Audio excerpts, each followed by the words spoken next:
Bonjour! La démonstration aujourd'hui est pour vous présenter la loi de conservation de la masse.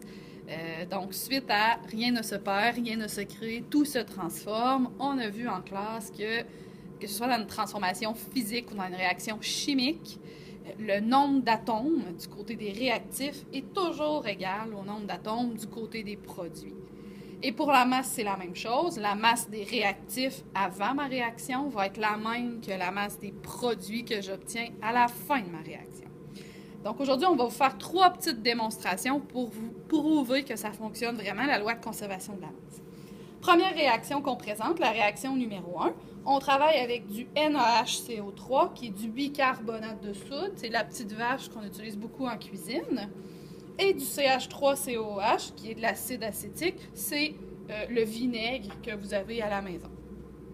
Donc, la réaction qu'on va faire va dégager du CO2 gazeux. On va être capable d'apercevoir le gaz grâce à une balloune qu'on va utiliser. Il va y avoir de l'eau qui va être formée et il va y avoir du CH3CONA qui va être dissous dans cette eau-là.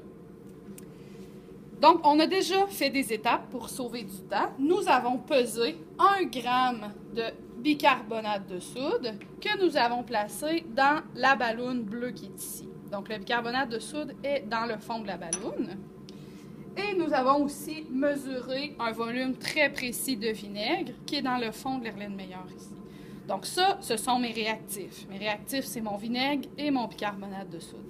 Ce que je vais faire, je vais peser le tout avec la balance pour voir c'est quoi la masse des réactifs.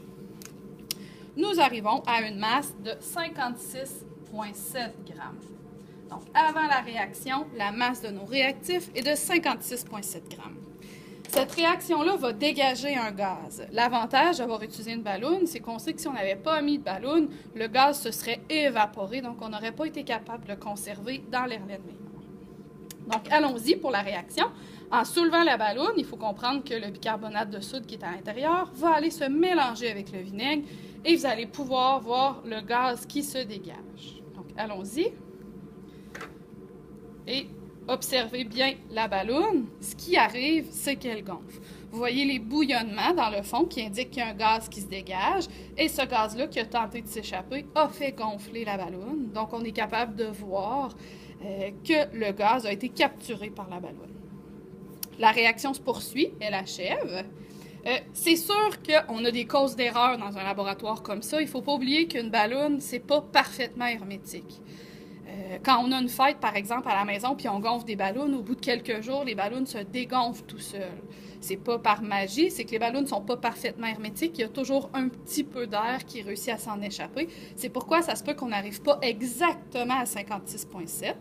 La réaction est pas mal terminée. On peut voir qu'il y a presque plus de bouillonnement. Et si on regarde sur notre balance, on arrive à une masse de 56,6 grammes.